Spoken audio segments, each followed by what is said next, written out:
Ah, sabe, quando a gente pensa em um arquivo histórico, acho que a imagem que vem à mente de todo mundo costuma ser bem previsível, né? Papéis amarelados guardados em cofres super protegidos, ou sei lá, talvez ruínas de pedra que precisam ser escavadas com aqueles pincéis minúsculos. É tudo muito, muito frágil, muito delicado. Com certeza. Arquivos costumam ser vistos como monumentos estáticos, né?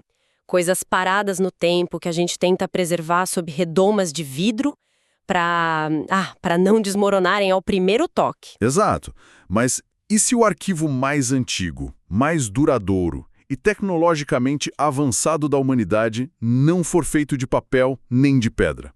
E se ele couber na palma da sua mão, estiver vivo agora mesmo e for incrivelmente comestível? Vamos desvendar isso. A nossa imersão profunda de hoje mergulha na vida e no trabalho de Vivian Sansor. Um trabalho fascinante, aliás. Fascinante. Ela é uma palestina da cidade de Beit Jalá, ali na região de Belém, que passou a última década trabalhando numa intersecção muito única entre agricultura, arte e preservação cultural. O nosso objetivo hoje, para quem está ouvindo a gente, é entender como algo tão minúsculo quanto uma semente pode ser a chave para desvendar nossa própria identidade, a nossa resiliência climática e, olha, até mesmo o conceito de rebelião. Sim, e o que guia toda essa jornada é uma quebra de paradigma muito profunda. A fonte que a gente analisou nos desafia a questionar a nossa separação moderna da natureza. Hoje, a gente costuma se colocar como observadores do mundo natural, né? Como se fôssemos apenas os gestores do meio ambiente e não uma parte integrante e viva do ecossistema. Aham. E o mais doido é que essa mudança de perspectiva para a autora começa com uma experiência muito visceral de deslocamento. Sabe, quando ela imigrou para os Estados Unidos, ainda muito jovem, ela passou por uma situação completamente surreal.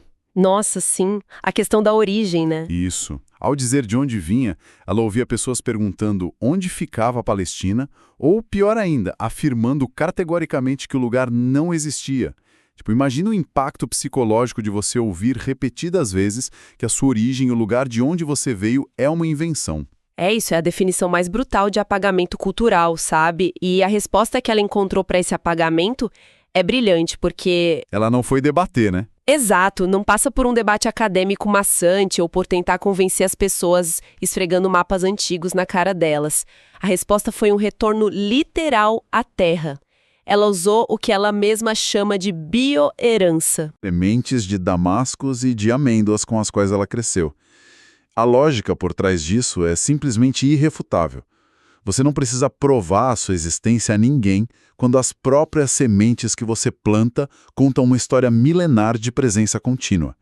A semente é a prova material, a prova viva de que um povo esteve ali, cultivando, comendo e existindo, geração após geração. Caramba, isso é muito poderoso. E tem um detalhe linguístico nessa história que, olha, me deixou de queixo caído. No árabe tradicional com o qual ela cresceu lá, simplesmente não havia uma palavra para separar natureza de humano. É incrível pensar nisso. Sim. A palavra que eles usam hoje para meio ambiente é uma invenção moderníssima no vocabulário deles. Eles não tinham essa palavra antes, porque eles cresceram com a natureza. É quase impossível nomear algo como separado de você quando você entende lá no fundo que você faz parte daquilo, sabe? Pois é, e se não há separação linguística, não há separação conceitual. E isso altera drasticamente a forma como a gente enxerga a própria evolução humana. Pense nos primeiros agricultores, por exemplo. A gente costuma ver esse pessoal apenas como pessoas desesperadas que plantavam para não morrer de fome no inverno. Uma visão bem utilitária, né? Exatamente. Mas a visão proposta aqui no material dela é que esses ancestrais foram, na verdade, os verdadeiros primeiros artistas e cientistas da humanidade. Eles usaram a observação aguçada, que a gente sabe que é a base do método científico, e a imaginação, que é a base da arte.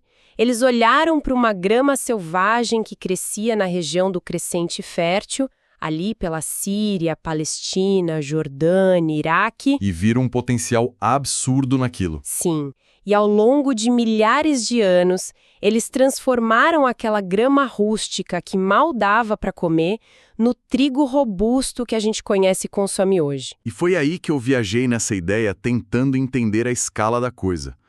Pensa no croissant matinal de todo dia, ou naquele pãozinho francês que a gente come no café da manhã. Comer isso hoje é basicamente rodar um software milenar.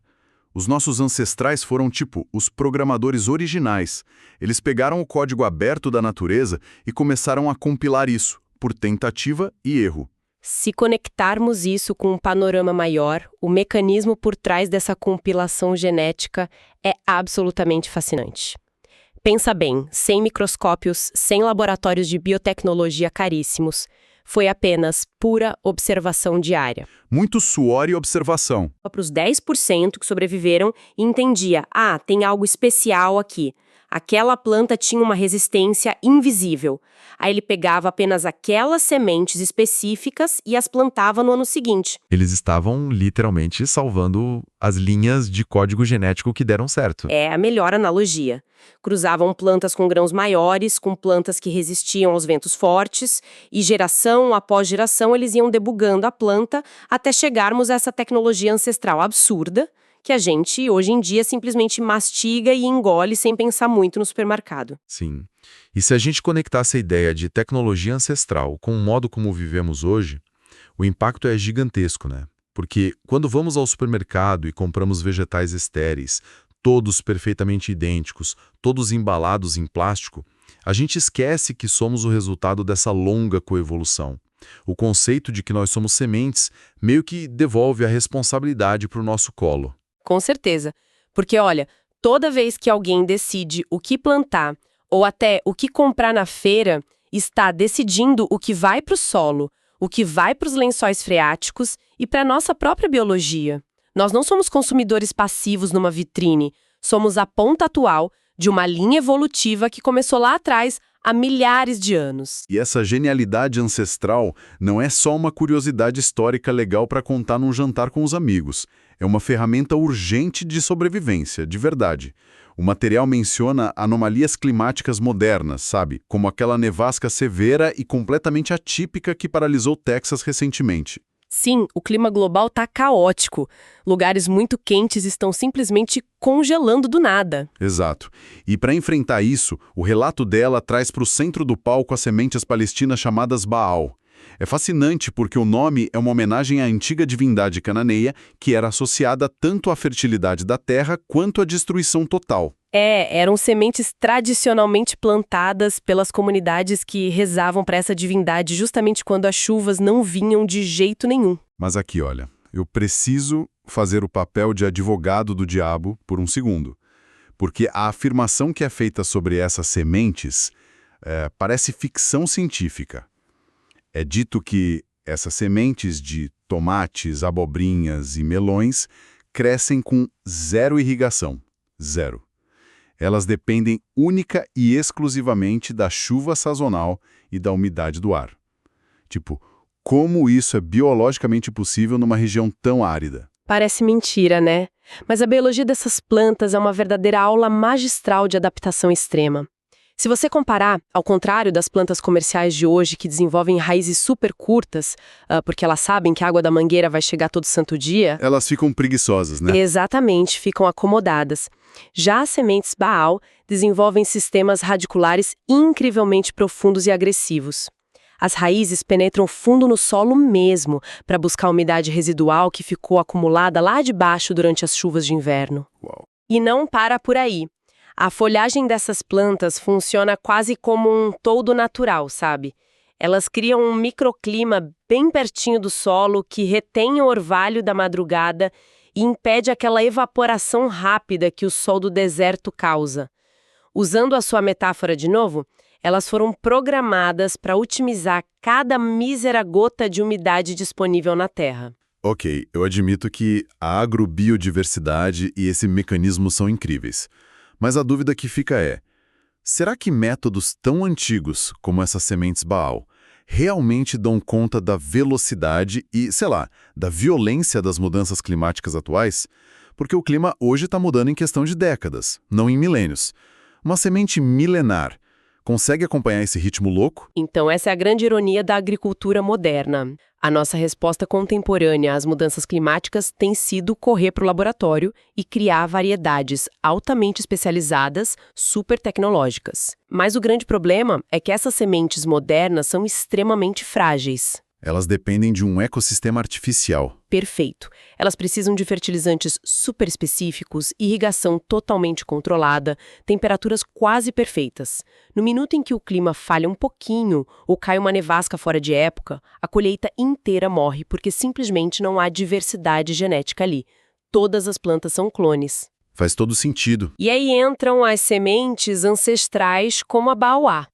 Elas não são soluções mágicas para produzir um tomate com o dobro do tamanho, mas elas carregam uma diversidade genética enorme no DNA delas. Essa diversidade é a nossa verdadeira caixa de ferramentas para o futuro. Algumas plantas podem até morrer numa seca extrema, claro, mas as variações genéticas dentro daquela população tradicional garantem que pelo menos uma parte sobreviva. É o nosso seguro de vida. É um seguro de vida literal. E para entender isso, a gente precisa de uma humildade imensa perante a natureza. Falando nisso, tem uma história no relato dela sobre a formação do solo que, para mim, ilustra perfeitamente essa escala de tempo natural que a gente costuma ignorar no dia a dia. A autora conta que estava escavando a terra para construir uma cisterna de captação de água da chuva. Eu lembro dessa parte. E, durante a escavação, ela encontrou geodos enterrados ali no meio da terra comum.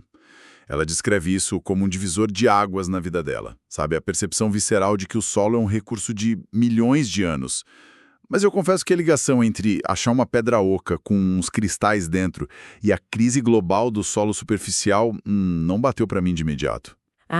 O elo que conecta essas duas coisas é o conceito de tempo profundo. Geólogos explicam que um geodo se forma muito, muito lentamente ao longo de milhões de anos, quando a água com minerais se infiltra em cavidades de rochas vulcânicas ou sedimentares. Então, para que um geodo acabe misturado lá na camada superficial do solo, aquela que a gente escava com uma pá no quintal, significa que ocorreram eras geológicas inteiras, de movimentos tectônicos, de erosão, desgaste de montanhas colossais. E decomposição de muita vida. Muita matéria orgânica. Incontáveis gerações de plantas e animais. Então, encontrar aquele geodo provou para ela de forma tátil que aquele solo não é apenas uma sujeira inerte onde a gente enfia a mão. É história pura, esmagada e compactada ao longo de milênios. O problema é que a agricultura industrial contemporânea esgota essa exata camada de solo rico em nutrientes em questão de poucas gerações humanas. E não é algo que a gente consegue regenerar do dia para a noite, sabe? Só jogando um pozinho de fertilizante químico por cima. Pois é. Então, se o solo demora milhões de anos para se formar, se ele carrega os minerais das montanhas antigas e a memória de milhares e milhares de colheitas, a pergunta inevitável é: o que acontece com a identidade e com o futuro de um povo quando o acesso físico a esse solo lhes é cortado? A própria noção de quem eles são começa a desmoronar por dentro. E é exatamente aí que o material nos leva a uma redefinição profunda e muito dolorosa do que realmente significa pertencimento. Exato. E para a gente entender o peso gigantesco dessa separação que ela relata, a gente precisa olhar para a realidade descrita no chão. E só para alinhar aqui com quem está ouvindo a nossa imersão, a nossa ideia não é, em hipótese alguma, tomar partido na geopolítica complexa do Oriente Médio ou julgar o mérito do conflito histórico ali. Com certeza. O nosso papel aqui hoje é olhar intimamente e de forma totalmente imparcial para as experiências e as visões da autora no material original, sabe? Sem endossalados, mas focando em como essas disputas afetam a terra e a cultura agrícola específica que a gente está analisando. A gente está apenas relatando a vivência dela. Isso. O ponto central dessa experiência, completamente despido de retórica política de qualquer lado, é a barreira física. O pertencimento, na visão que ela constrói para a gente, não é carregar um passaporte chancelado por um burocrata de um governo. Pertencimento para ela é uma intimidade ecológica. É saber diferenciar uma árvore de alfarroba de um carvalho a 100 metros de distância. É conhecer as rochas, né? Saber o nome das montanhas, não porque você leu no mapa do Google, mas pela vivência do seu avô, da sua bisavó. Perfeito. Mas a realidade brutal que vem e interrompe essa vivência é a separação forçada. Ela detalha como os palestinos estão sendo fisicamente, geograficamente separados das suas próprias terras agrícolas e das oliveiras antigas por conta do conflito. Ela relata a construção de assentamentos israelenses sobrepostos exatamente ao que a comunidade dela considera as fontes históricas de alimento deles. É um corte direto na raiz da cultura. Sim. E o que mais me chocou lendo o relato foi o impacto em algo que deveria ser tão simples, tão inocente, quanto a coleta de alimentos silvestres na montanha. As avós faziam isso pacificamente a vida toda. Saíam e colhiam ervas soltas pelo caminho para fazer chá. Mas hoje, essa mesma prática carrega um risco de morte imediato e aterrorizante.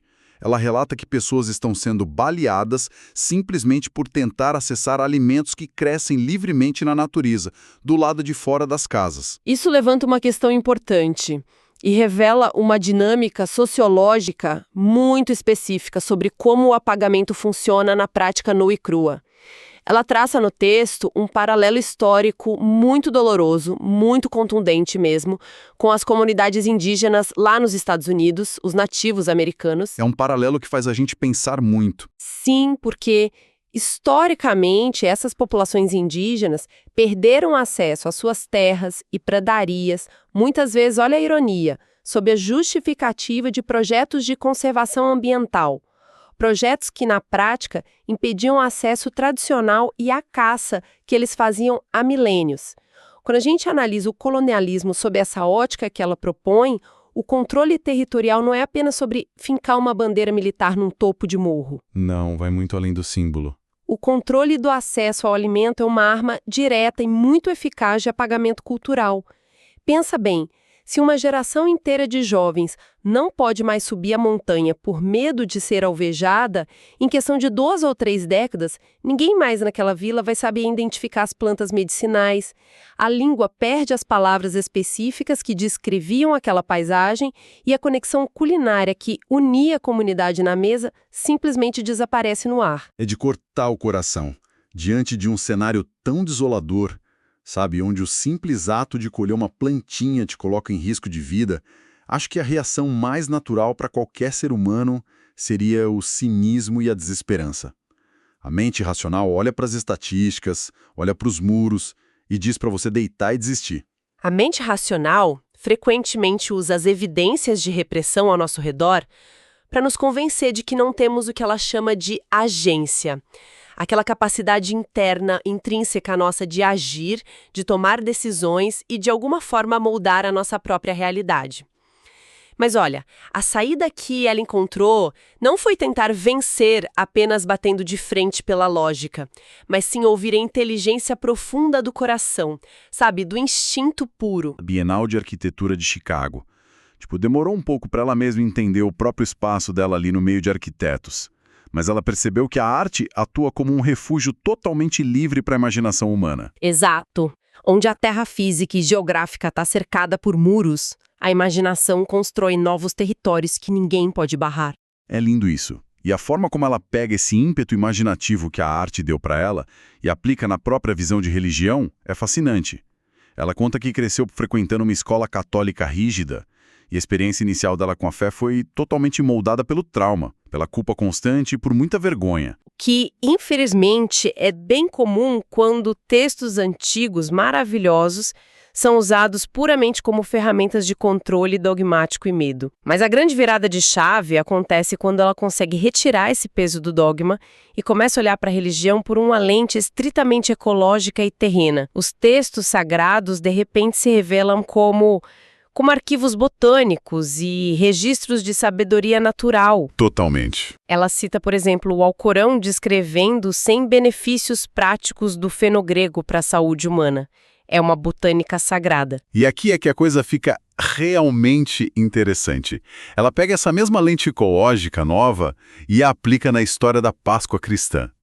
Só que eu confesso para você, lendo no início eu fiquei muito confuso. Eu pensava, gente, como a tortura e a ressurreição de Jesus se conectam com a prática de agricultura ancestral na Palestina? É que é uma metáfora poderosa, sabe? Que une a geologia do lugar, a botânica e a espiritualidade profunda daquela região. Se a gente olhar com calma para a mecânica de uma semente de trigo lá no crescente fértil, como é que funciona? Ela é atirada na terra, ela é enterrada na escuridão fria, ela é esmagada pelo peso de quilos de solo e pela umidade extrema do inverno. Aos olhos de quem está lá na superfície só observando, aquela semente sofreu uma violência absurda e está completamente morta. Acabou para ela. Exato, acabou. E é exatamente esse o paralelo poético com a figura de Jesus, que na narrativa é publicamente torturado, morto na cruz e sepultado na escuridão absoluta de uma caverna de pedra. Mas dias depois, um processo interno e invisível para o mundo de fora, a semente rompe a terra dura, ressurge verde e volta à vida com um único propósito final, que é o de alimentar o mundo. Caramba, isso explodiu a minha cabeça. É como se a semente fosse, e voltando à nossa metáfora tecnológica de antes, um código de rebelião open source. O sistema dominante, império nenhum, tenta esmagar, tenta enterrar, jogar terra por cima. Mas a tecnologia ancestral daquela semente é tão compacta e tão resiliente que escapa pelos dedos de qualquer sistema de controle. E quando as autoridades finalmente percebem o que aconteceu, a semente já germinou, já criou raízes e se espalhou silenciosamente por todo canto, alimentando a resistência. Maravilhoso. E esse conceito que ela traz encontra muito eco no trabalho acadêmico de ponta atual. Pesquisadores de Harvard, como a Diane Moore, que é citada, argumentou exatamente isso, que estudar religião por novas óticas, umas óticas focadas no poder imaginativo e no poder simbólico dos textos, e não no fundamentalismo literal e raso, pode nos ajudar muito a desenhar uma sociedade muito mais gentil e compreensiva. Sem dúvida. E é por causa dessa visão que a alegria, dentro de um contexto de repressão diária e de violência estrutural, ela deixa de ser apenas uma emoção passageira e se torna um verdadeiro imperativo político. É uma rebelião em si mesma. Porque você não pode derrotar a essência da vida. Uma semente ela vai tentar crescer em direção à luz, não importa o quão duro ou árido seja o solo onde ela foi jogada. É uma visão profundamente poética e inspiradora. Mas...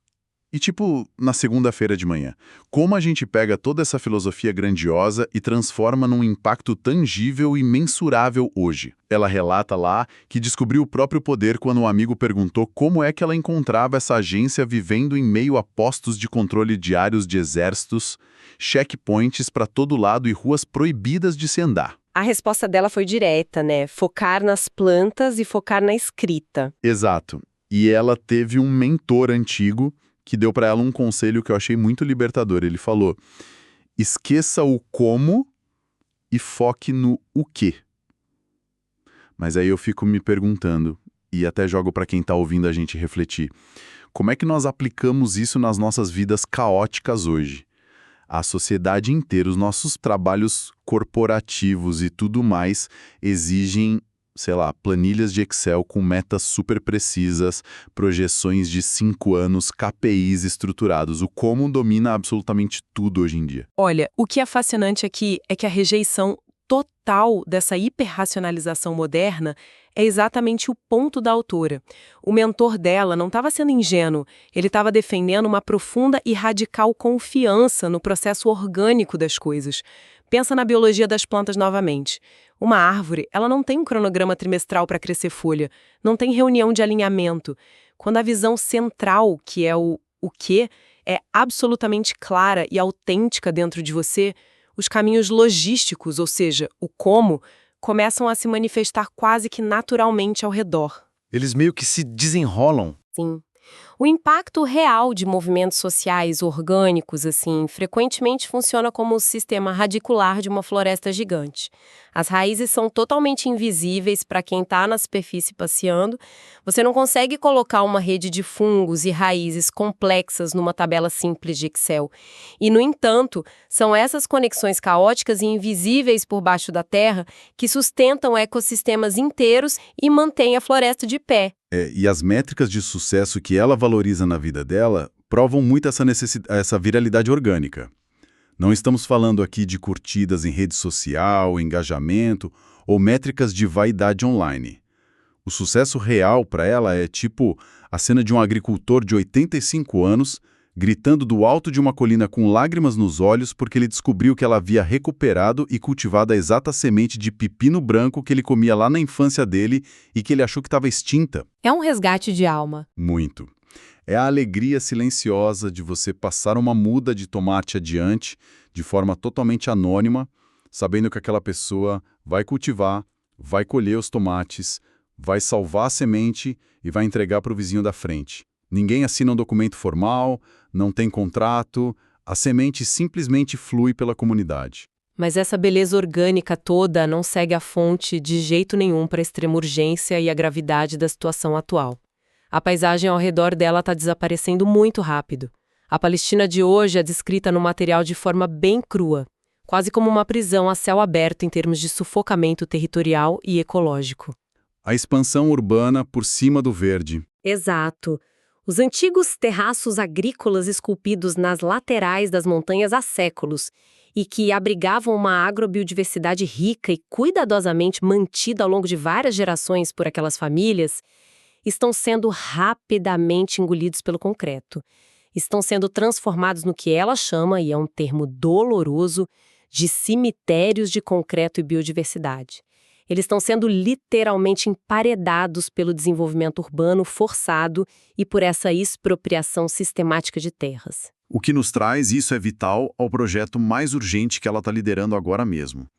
É uma tentativa, acho que quase desesperada, de comprar um dos últimos terraços agrícolas remanescentes lá na região de Belém. O objetivo dela não é ser dona da terra, botar o nome na escritura, mas transformar esse espaço num fundo público, um verdadeiro refúgio ecológico da comunidade. Uma área de proteção não só botânica, mas humana, né? Exato. A ideia é criar um santuário que seja seguro, não só para sementes raras que correm um risco iminente de extinção, mas para os pássaros que estão perdendo as rotas de migração deles na região, para as plantas nativas que precisam de abrigo e, cara, talvez o mais tocante de tudo isso, para que as pessoas dali possam simplesmente exercer um direito humano, que é um muito básico, que é o direito de sentar em paz sob a sombra fresquinha de uma árvore, sem aquele medo constante de violência. Sim, é recuperar o direito de respirar e de existir naquele espaço, né? A propósito, para quem está acompanhando a gente e quiser conhecer mais sobre esse esforço incrível de preservação, ou até ver como ajudar, tem o site dela, que é viviansansor.com, e ela também é bem ativa nas redes sociais. E a genialidade desse projeto prático do terraço é que ele atua inteligentemente em duas frentes temporais ao mesmo tempo. Ele é um refúgio de paz palpável para o estresse e para o trauma do momento presente que as pessoas estão vivendo, mas, simultaneamente, ele é um cofre, um banco de memória viva para gerações futuras. Pensa bem, se daqui a 100 anos as crianças daquela região quiserem entender de onde os avós delas vieram e como as montanhas cheiravam antes de serem cobertas de concreto cinza, elas terão um ponto de partida biológico real e intacto ali. É um presente para o futuro. Então, o que tudo isso significa? Amarrando as pontas desse relato tão intenso. Independentemente de em qual cidade, país ou continente a nossa audiência viva hoje, ou se quem está ouvindo nunca na vida plantou nem um grão de feijão no algodão, sabe, a imersão de hoje revela algo extremamente universal para todos nós. Sim, toca em todo mundo. A comida nos nossos pratos não é apenas uma equação matemática de calorias. Ela carrega dentro de si a resiliência humana, o trauma superado, o suor de eras e a imaginação pura de incontáveis ancestrais que vieram antes da gente. Mais do que isso, a história de hoje nos mostra que, no mundo moderno que é tão focado em planilhas, em relatórios e em velocidade absurda, todos nós precisamos desesperadamente encontrar a nossa própria semente pessoal, sabe? Aquela paixão genuína, aquele dom oculto que nos enraiza no mundo. Sem dúvida. Encontrar e cultivar essa semente pessoal é o maior antídoto prático contra essa apatia profunda e essa desconexão cinzenta da vida moderna. Porque, olha, quando você se enraiza de verdade em algo maior que você mesmo, seja através da arte, num projeto de conservação ou ajudando a sua própria comunidade local, a ficha cai. Você deixa de ser apenas um espectador passivo assistindo às crises mundiais no celular e recupera totalmente a sua capacidade inata de agir e de moldar a realidade física ao seu redor. E isso nos deixa com um pensamento final bem provocativo para você que está ouvindo levar para essa semana.